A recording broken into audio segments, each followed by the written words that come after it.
बिस्मिल्लाहिर्रहमानिर्रहीम। नाजरीन अस्सलाम वालेकुम, खुशामदीद कहते हैं आपको अपने यूट्यूब चैनल दी विजिबल फैक्ट में।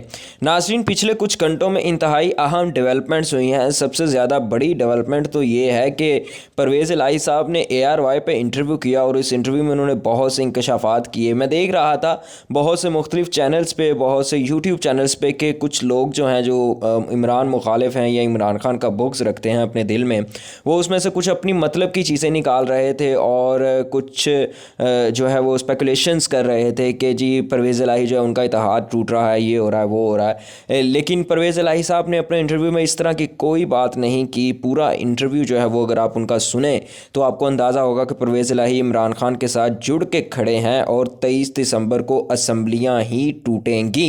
परवेज़ इलाही साहब ने अपने इंटरव्यू में 2-3 ऐसे इंकशाफात किए हैं जो कि आपके लिए जानना बहुत ज़रूरी है। और इसके अलावा एक बहुत बड़ी अहम डेवलपमेंट हुई है, वो भी हम आपको बताएंगे। वो बड़ी डेवलपमेंट ये है कि जनरल बाजवा ने इमरान खान को एक अहम पैगाम भिजवाया है। जी हाँ, अब वो आर्मी चीफ नहीं रहे, लेकिन इसके बावजूद उन्होंने इमरान खान को एक पैगाम भिजवाया है। क्या ये पैगाम कोई धमकी है या इस पैगाम में कोई खैरखाही का पैगाम था? ये जानने के लिए आपको हमारी वीडियो पूरी देखनी होगी, तो हमारे साथ रहिएगा। इसके अलावा परवेज़ इलाही साहब को तकरीर के फ़ौरन बाद, यानी जिस तकरीर में जिस वक्त इमरान खान साहब ने 23 दिसंबर को असम्बलियाँ टूटने का ऐलान किया है, उसके बाद परवेज़ इलाही साहब को एक अहम शख्सियत का फ़ोन आया। आप लोग जानते हैं कि परवेज़ इलाही साहब तकरीर से एक दिन पहले रावलपिंडी भी गए थे, तो इस चीज़ को। और दूसरा, परवेज़ इलाही साहब ने एक और इंकशाफ किया है, वो ये कि मुल्क में इकनॉमिक एमरजेंसी लग सकती है।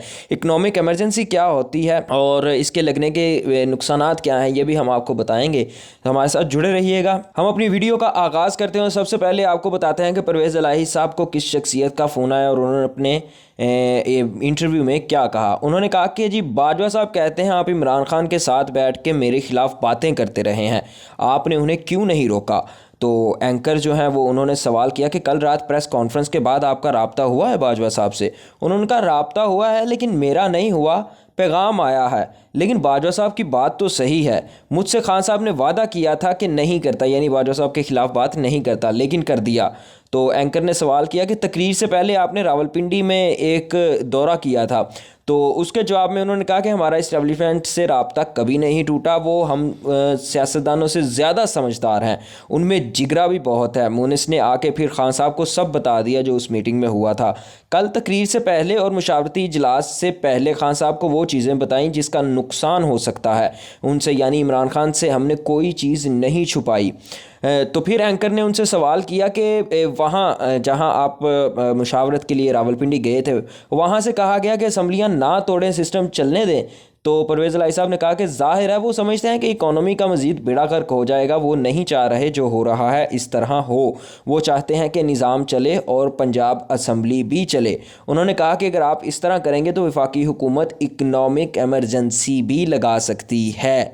नाज़रीन, इकनॉमिक एमरजेंसी से मुराद ये है कि मुल्क में मुआशी एमरजेंसी लगा दी जाएगी और फिर मुआशी तौर पर जितने भी फ़ैसले होंगे वो PDM हुकूमत जो है वो करेगी। इससे पहले इकनॉमिक एमरजेंसी जो है वो भुट्टो, जुल्फ़िकार अली भुट्टो के दौर में लगाई गई थी, और उस दौर में तो इस कदर लगा दी गई थी कि जितनी भी सनतें हैं उनको हुकूमती तहवील में ले लिया गया था, लेकिन उसका बहुत ज़्यादा नुकसान हुआ था, फ़ायदा कुछ भी नहीं हुआ था।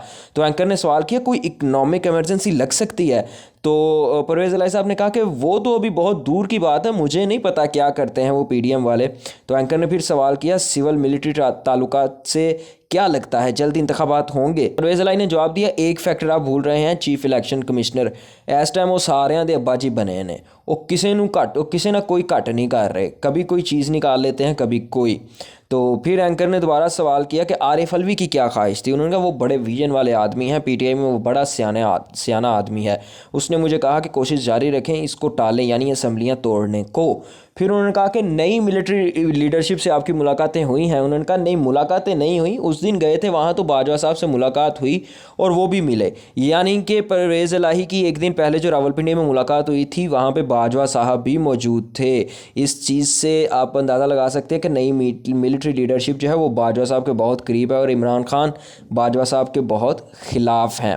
तो एंकर ने मौका गनीमत जानते हुए आगे सवाल जो है वो यही कर दिया कि नई मिलिट्री लीडरशिप इमरान खान के हवाले से क्या सोचती है? तो उन्होंने कहा कि इस बात को करना टू अर्ली होगा। फ़ौज और इस्टेब्लिशमेंट न्यूट्रल हैं, यानी कि वो चुप हो गए और उन्होंने इस बात का गोल मकोल जवाब दिया। नाज़रीन, अब आते हैं एक बड़ी ख़बर की तरफ, आज की बड़ी डेवलपमेंट की तरफ, और वो ये है कि हारून रशीद साहब एक नामवर सहाफ़ी हैं, दानिश्वर भी हैं। उन्होंने अपने प्रोग्राम में एक इंकशाफ किया है, और इंकशाफ क्या है, उन्होंने कहा कि जी मेरी कुछ दिन पहले इमरान खान साहब से मुलाकात हुई, और मुलाकात में मैं वहाँ पे मौजूद था, तो मुझे पता चला कि जनरल बाजवा बहुत दुखी हैं। वो इमरान खान को पैगाम भेज रहे हैं कि मेहरबानी करें, मुझ पे तनकीद ना करें। कुछ लोग खैर खा बन के कह रहे हैं कि इनके जनरल बाजवा के इस्टेब्लिशमेंट में बहुत लोग होंगे, उन पर तनकीद ना की जाए वरना नुकसान होगा।